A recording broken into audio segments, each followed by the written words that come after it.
nos dias atuais, sem dúvida, a cada momento que passa, se aproxima a volta de Cristo, né?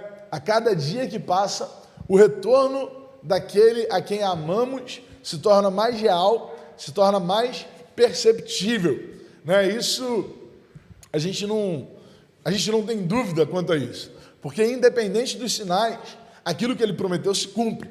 Então, ainda que não houvesse nenhum sinal, cada dia que passa, o retorno do nosso Senhor se torna mais claro.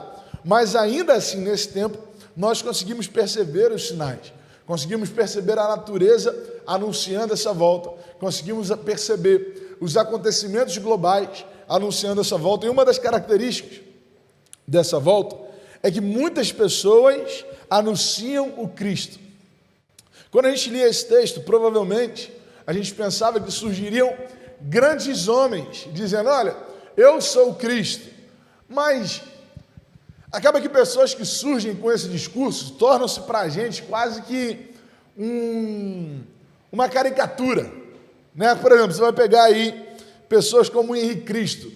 É alguém que vai angariar alguns seguidores, mas que não tem nenhuma relevância em um cenário sério. Ninguém dá atenção para o que o cara fala, a gente interpreta mais como um humorista quase, do que necessariamente alguém que quer realmente se colocar no lugar de Cristo, quer se apresentar como Jesus Cristo, tendo voltado à terra. E quando a gente ouvia falar sobre que muitos Cristos nasceriam, muitos diriam ser Cristo, a gente talvez tenha entendido errado, porque o que eu vejo muito são vários Cristos sendo anunciados. O que eu vejo hoje não são personalidades se levantando e falando: olha, eu sou o Cristo. Mas o que eu vejo é pessoas falando: Cristo é assim, Cristo é assado, Cristo é um Deus de vitória, Cristo é um Deus dos miseráveis, Cristo é um Deus que faz a gente crescer na vida, Cristo é alguém que nos traz bem-estar social, Cristo é isso, Cristo é aquilo. Muitos anunciam várias faces de Cristo, dizendo essa ser uma verdade absoluta do Deus que nós servimos. E aí, ele mesmo anunciou sobre isso. Lá em Mateus capítulo 24 e 25, você vai ver um sermão escatológico de Cristo. Cristo falando sobre como seriam os últimos dias, falando como seria a sua volta, como a gente conseguiria perceber que ele estava se aproximando do seu retorno. No capítulo 24 e 25 de Mateus, do Evangelho de Mateus, você vai conseguir perceber isso. Nenhum desses versos, no capítulo 24, Mateus 24, nos versos 23 e 24, ele nos alerta sobre isso. Ele fala assim: se então alguém disser, vejam, aqui está o Cristo, ou ali está ele, não acreditem, pois aparecerão falsos cristos e falsos profetas, que realizarão grandes sinais e maravilhas para, se possível, enganar até os eleitos. Ou seja, irmão, muitas pessoas dirão onde Cristo está, dirão como Ele é, falarão sobre maravilhas, conseguirão realizar maravilhas, mas isso não é necessariamente sinal da presença gloriosa do nosso Deus. E num cenário mundial de tantos Cristos, num cenário principalmente nacional de muitos Cristos, isso também se desdobra em vários cristãos. Em um cenário onde existe vários Cristos sendo pregados, a gente percebe também o desdobramento de vários cristãos sendo discipulados, sendo apresentados como seguidores dos Cristos a quem ele se propõe. Mas existe um Cristo verdadeiro, existe um Cristo bíblico, que a gente deixa de ouvir de um lado para ouvir a outro quando aquilo nos interessa e quando aquilo nos é pertinente. Por isso, além de pensar sobre quem é Cristo, eu quero refletir sobre quem são os cristãos, características, identidade que forma aquele que é seguidor, não de Cristos que estão sendo anunciados por aí, mas do Cristo verdadeiro, o Jesus de Nazaré, aquele que deu a sua vida por nós, que sofreu, que foi moído, aquele que foi açoitado, aquele que não abriu mão da cruz por amor àqueles que o perseguiam. Em um cenário de tanto Cristo, tantos Cristos, quem são de verdade os cristãos? Qual é a característica real dos cristãos? E aí Jesus, enquanto andava com seus discípulos, porque nosso Deus, irmão, é um Deus de movimento. Nosso Deus é um Deus que se move o tempo inteiro. Ele está sempre em movimento. Jesus, ele ensinava os discípulos enquanto ele andava. Enquanto caminhava, enquanto estava andando, os discípulos estavam aprendendo com ele. Porque de uma hora para outra ele poderia estar andando sobre as águas. Em um momento ele estava andando normal, em uma hora ele poderia estar andando sobre as águas. Em um momento ele estava do lado de fora da casa, em outro momento ele aparece dentro da casa e ninguém sabe muito bem como isso foi acontecer. Conforme ele ia andando, ele ia soltando princípios, ele ia soltando verdades, ele ia deixando ensinamentos, para que durante esses 3 anos, aqueles homens comuns se tornassem seguidores de Cristo. Para que em 3 anos, aqueles pescadores de peixes se transformassem em pescadores de homens. Por isso, no seu dia a dia, em pequenas atitudes, Cristo ensinava e estimulava os seus discípulos a mudarem a sua personalidade, a sua consciência e a maneira como eles lidavam com as pessoas. Aí eu quero pedir para você abrir a sua Bíblia em um desses episódios que são icônicos para a gente, no Evangelho segundo escreveu Marcos, no capítulo 6, a partir do verso 30. Marcos capítulo 6, a partir do verso 30, que eu gostaria de ler com você. A gente vai ler até o verso 31.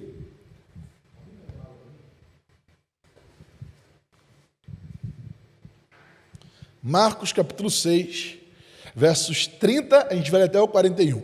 Diz assim: os apóstolos reuniram-se a Jesus e lhe relataram tudo o que tinham feito e ensinado. Havia muita gente indo e vindo, ao ponto de eles não terem tempo para comer. Jesus lhes disse: venham comigo para um lugar deserto e descansem um pouco. Então eles se afastaram num barco para um lugar deserto. Mas muitos dos que o viram retirar-se, tendo-os reconhecido, correram a pé de todas as cidades e chegaram lá antes deles. Quando Jesus saiu do barco e viu uma grande multidão, teve compaixão deles, porque eram como ovelhas sem pastor. Então começou a ensinar-lhes muitas coisas. Já era tarde, e por isso os seus discípulos aproximaram-se dele e disseram: este é um lugar deserto, e já é tarde. Mandem embora o povo para que ele possa ir aos campos e povoados vizinhos comprar algo para comer. Ele, porém, respondeu: deem-lhes vocês algo para comer.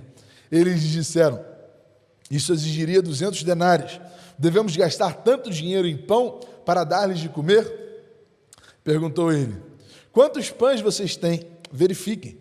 Quando ficaram sabendo, disseram: 5 pães e 2 peixes. Então Jesus ordenou para que fizessem todo o povo assentar-se em grupos na grama verde.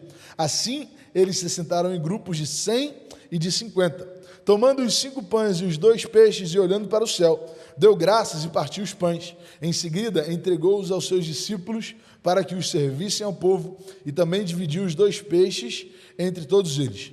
Vamos continuar aqui, vamos ler logo até o 44. Todos comeram e ficaram satisfeitos, e os discípulos recolheram 12 cestos cheios de pedaços de pão e de peixe. Os que comeram foram 5.000 homens. Eu gostaria de pensar com você sobre esse milagre e o que ele nos ensina, não apenas sobre Cristo, porque esse é o Cristo que nós cremos, esse é o Jesus que nós cremos, mas também nos cristãos que estão dispostos a seguir aquele que é o verdadeiro Cristo. Esse trecho nos ensina sobre algumas características que são fundamentais naqueles que querem seguir o Cristo verdadeiro, o Cristo que se compadece. Jesus estava pregando para uma multidão, Jesus estava pregando em um lado do Mar da Galileia, e aí, em busca de descanso, ele vai até o outro lado, ele procura um lugar mais reservado para estar. E aí nasce entre o povo um burburinho que ele anuncia que aconteceria também no final dos tempos. Como ele fala: Quando a gente leu no início, lembra? No capítulo 24 do Evangelho de Mateus, ele fala assim, ó, muitos dirão, Cristo está aqui ou Cristo está ali. Isso acontece hoje, irmão, em grandes movimentos que nós vemos de igrejas, uns dizendo, Deus está fazendo aqui, Deus está fazendo ali, Deus está agindo naquela igreja, Deus está agindo naquela outra igreja, Deus está em movimento tal, Deus está agindo dessa maneira. Isso está acontecendo hoje, nesse momento. Obrigado. Vou pegar uma aguinha aqui, irmão.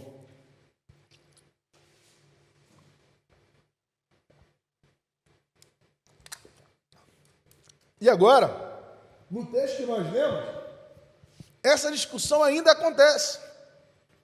Essa discussão já acontece, eles começam a falar, olha, Cristo saiu daqui e está indo para o outro lado. Chegando do outro lado, Jesus tem compaixão daquele povo.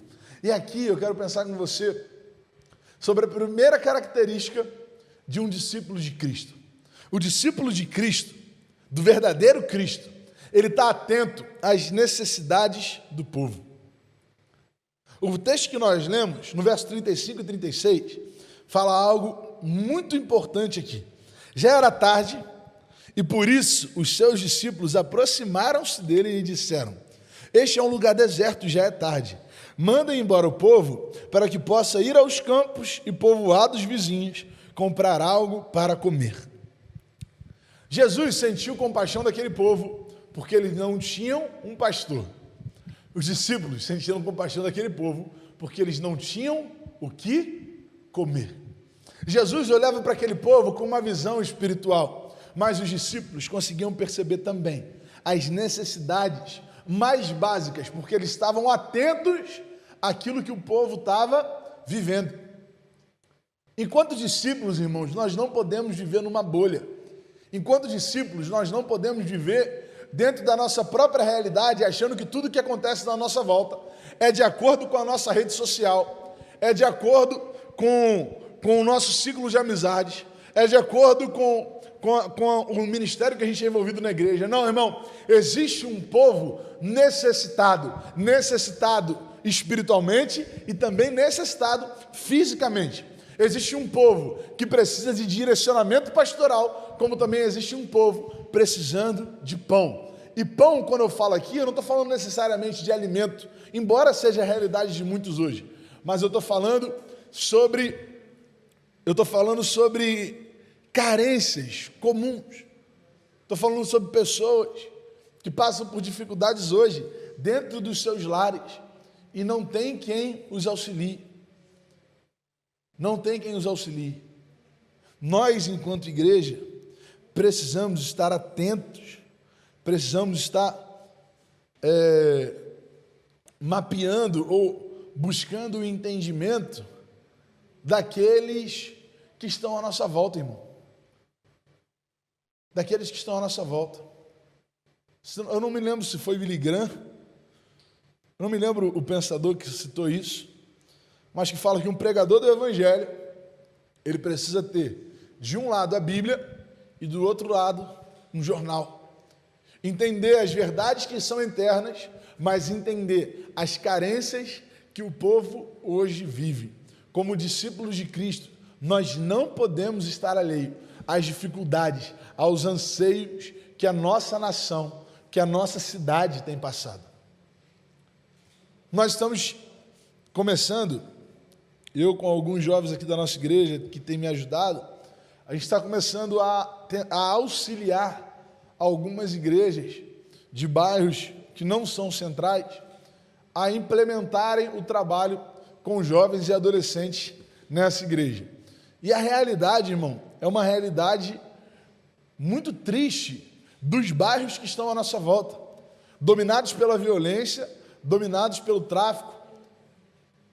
Nós precisamos, não podemos nos isolar nas nossas famílias, não podemos nos isolar nos nossos amigos, não podemos nos isolar no nosso trabalho, na nossa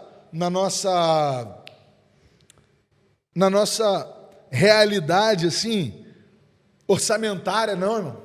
Eu escutei uma frase, esses dias, de um pastor até que é meio polêmico, que ele falou assim, esse é um tempo de sobreviver e repartir. Guarda isso no seu coração, porque essa frase me marcou muito. Esse é o tempo de a gente sobreviver e repartir. Não é tempo da gente guardar em celeiros, não é tempo da gente guardar o nosso pãozinho, os nossos 5 pães e os nossos 2 peixes. Pelo contrário, esse é o tempo da gente ouvir a necessidade do povo e repartir com eles aquilo que eles precisam. Jesus sabia da necessidade do povo. Jesus não era insensível. Jesus também era humano. Está certo que ele havia ficado 40 dias sem comer, mas ele sentia fome também. Jesus não era alguém insensível à necessidade do povo, não. Mas aquilo que Jesus percebia, os discípulos não conseguiam perceber. Por isso, aquilo que os discípulos seriam capazes de perceber, não era dever de Cristo falar sobre eles, sobre isso. Por isso, não era se esses discípulos,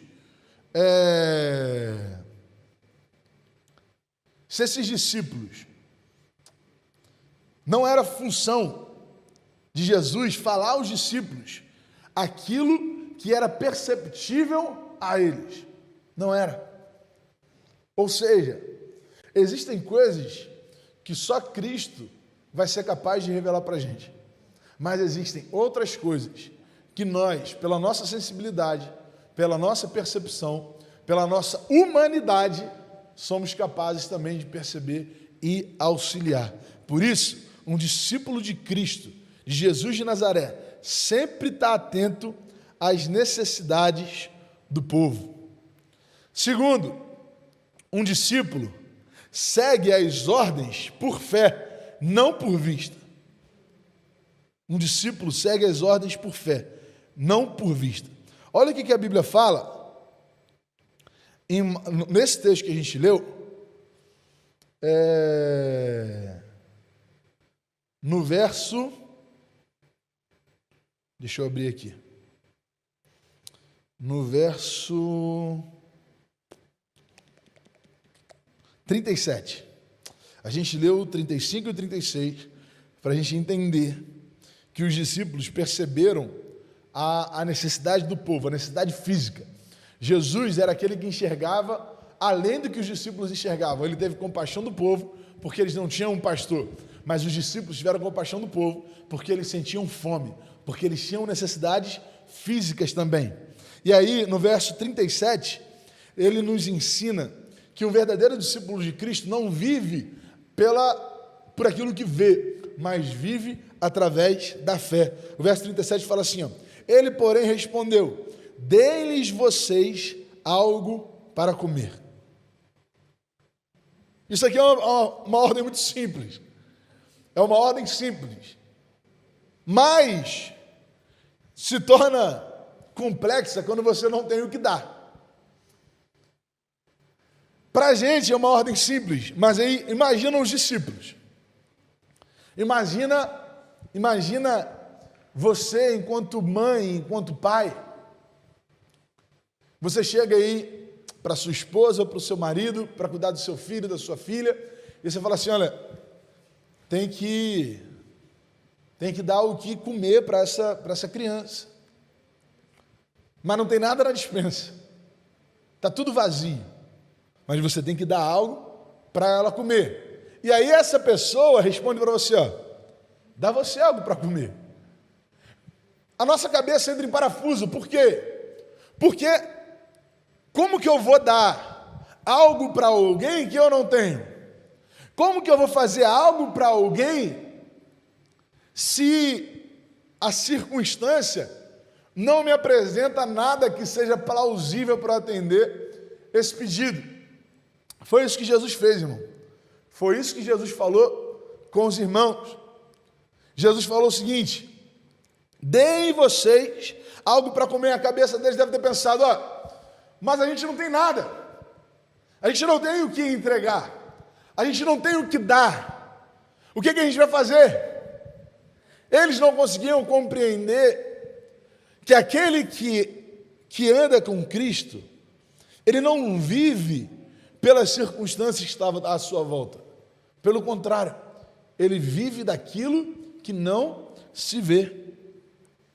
Quando Jesus fala isso para eles, nesse verso 35, não, no verso 37, você pode reparar que a resposta deles é o seguinte: isso exigiria 200 denários. Devemos gastar tanto dinheiro em pão e dar-lhes de comer? A gente está tão acostumado com esse mundo que a gente acha que tudo se resume a dinheiro. Você reparou isso? Quando a gente fala, a gente tem que fazer tal coisa, a gente pensa, mas a gente não tem condição financeira para fazer. Mas o que Jesus perguntou não era se eles tinham dinheiro ou não. O que Jesus perguntou é: vocês estão dispostos a servir essas pessoas? Eu não estou perguntando se vocês têm dinheiro. O que eu estou falando é que vocês têm que fazer o que precisa ser feito, independente dos recursos que se apresentam.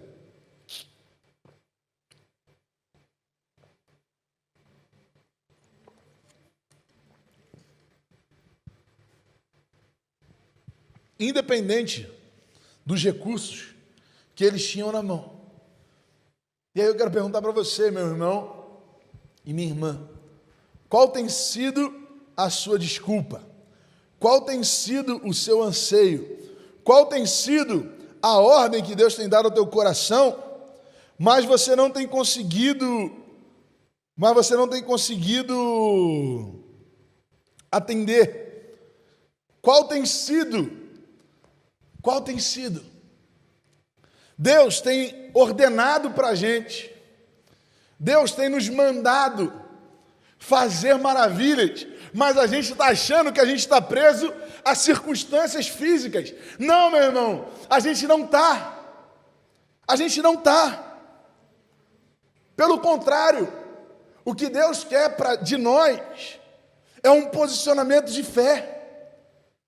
O que Deus quer da gente é um posicionamento de acreditar que ainda que a gente pise no mar, Ele vai nos fazer andar. Ainda que a gente pise no mar, Ele vai se abrir. Ainda que não tenha alimento, Ele vai multiplicar. E se não multiplicar, do céu descerá o maná. Meu irmão, minha irmã, um discípulo de Cristo não está preso às circunstâncias. O que Jesus queria tratar com eles não era sobre dinheiro, é sobre mentalidade. O mais difícil não é mudar a realidade financeira de alguém, mas é mudar a mentalidade. O mais difícil é mudar a mentalidade dessa pessoa. Jesus estava fazendo isso com os seus discípulos. Era sobre isso que ele estava tratando, porque um discípulo não segue as ordens pelo que vê, mas segue por fé. Foi dessa forma que Abraão chegou à terra prometida, foi dessa forma que Moisés libertou o povo, foi dessa forma que Gideão libertou o povo, foi dessa forma que os profetas anunciaram Cristo, e é dessa forma que nós vivemos hoje, crendo que um dia Ele voltará. Terceira característica de um discípulo de Cristo: o discípulo usa suas forças para servir ao outro. O discípulo usa suas forças para servir ao outro. Tomando 5 pães e os 2 peixes e olhando para o céu, deu graças e partiu os pães. Em seguida, entregou-os aos seus discípulos para que servissem ao povo e também dividiu os 2 peixes entre todos. Irmão, volta um pouquinho lá no início do texto que você vai perceber uma coisa. Volta um pouquinho lá no início do texto. Olha só o que fala no verso 30. Os apóstolos reuniram-se a Jesus e lhe relataram tudo o que tinham feito e ensinado. Ou seja, aqueles homens estavam vindo de uma missão que Cristo tinha dado a eles. Havia muita gente indo e vindo ao ponto de eles não terem tempo de comer. Aí Jesus percebe a necessidade dos discípulos. Olha só o que fala no verso 31. Jesus lhes disse: venham comigo para um lugar deserto e descansem um pouco. Olha o que está acontecendo. Os discípulos vieram de uma missão, tinha uma movimentação tão grande que eles não conseguiam nem parar para comer. E, diante disso tudo, Jesus percebe a necessidade dos discípulos e fala assim: olha, vamos ali descansar um pouco. Vamos ali descansar um pouquinho. Porque vocês estão exaustos. Eles vão até aquele lugar descansar. Chegando nesse lugar, o que acontece? Vem uma outra multidão.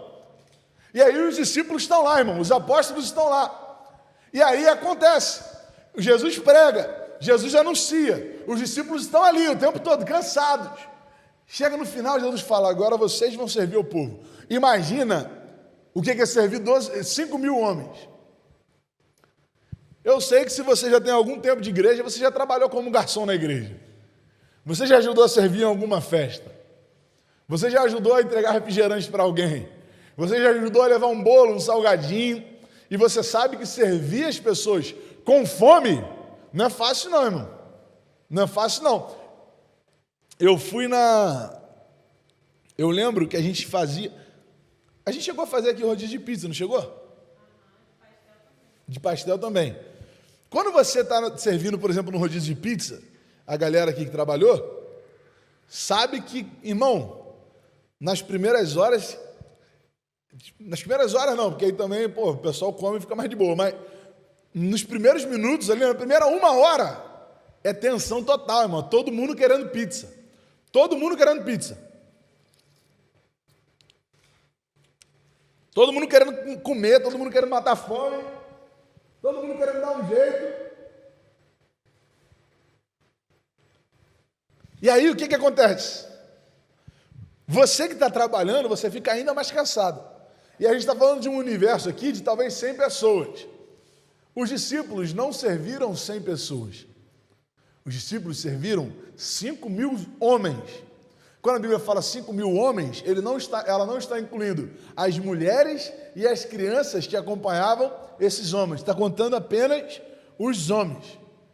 Ou seja, meu irmão, era muita gente que os discípulos serviam e serviam cansados. Eles estavam cansados. Talvez você esteja aí na tua casa, a galera que está aqui trabalhando demais nesses últimos dias, nesses últimos meses, na verdade. E aí você olha para a gente e fala assim: cara, a gente está cansado. Mas um discípulo de Jesus, um verdadeiro discípulo de Jesus, ele entrega todas as suas forças para servir ao outro. Todo mundo que está aqui, irmão, servindo nesse culto, e a gente está aqui com uma base de 10 pessoas, todas essas 10 pessoas que estão aqui, elas poderiam estar cultuando de qualquer outro lugar. Mas elas vieram para cá, porque além de servir a Cristo, um discípulo serve as pessoas. Além de seguir a Cristo, um discípulo precisa servir as pessoas. A nossa missão enquanto igreja é levar esperança àqueles que não têm. Jesus foi aquele capaz de realizar um milagre, mas os discípulos eram capazes de distribuir esse milagre. Só Cristo é capaz de gerar salvação para aqueles que nos ouvem, mas nós somos aqueles responsáveis por distribuir essa notícia, por anunciar esse evangelho de paz que alcança hoje o nosso coração. Quarta e última característica: o discípulo deposita seus dons aos pés de Jesus. O verso 38 desse texto que nós lemos fala assim: perguntou ele: quantos pães vocês têm? Verifiquem. Quando ficaram sabendo, disseram: 5 pães e 2 peixes. Não só o que um discípulo faz é bênção para alguém, mas tudo o que ele tem também deve ser usado para a glória daquele que o chamou e para servir as outras pessoas. O discípulo deposita tudo o que ele tem aos pés de Jesus. Essa é a última característica que eu queria que você guardasse. Tudo que nós temos pertence ao Senhor. Tudo, tudo. inclusive a nossa vida financeira, pertence ao Senhor. Porque se eu não entendo isso, eu acredito que tudo que eu conquistei foi obra do meu esforço e não percebo que na realidade é reflexo da misericórdia dele sobre a minha vida. Então, um discípulo do verdadeiro Cristo, de Jesus de Nazaré, ele está atento à necessidade do povo, ele segue as ordens por fé, não por aquilo que ele vê, ele usa todas as suas forças para servir ao outro e ele deposita tudo o que ele tem aos pés de Jesus, porque ele sabe que aquele que deu é capaz de dar novamente e nunca um justo irá mendigar o pão. Eu queria te convidar a fechar os seus olhos nesse momento e que você colocasse diante do Senhor a sua vida, que você colocasse diante do Senhor o seu coração, que você falasse para Ele o porquê você o segue. Fale com o Senhor, fala com Deus. Pai, eu quero pedir, Deus, que o Senhor nos abençoe. Nós queremos ser verdadeiros seguidores de Cristo. Nós queremos ser verdadeiros seguidores daquele que nos amou primeiro. Por isso, Senhor, toma o nosso coração. Por isso, Pai, toma a nossa vida em Tuas mãos, para que o Teu nome seja glorificado através de nós, para que o Teu nome seja exaltado através das nossas vidas. Pai, entregamos as nossas forças e os nossos talentos.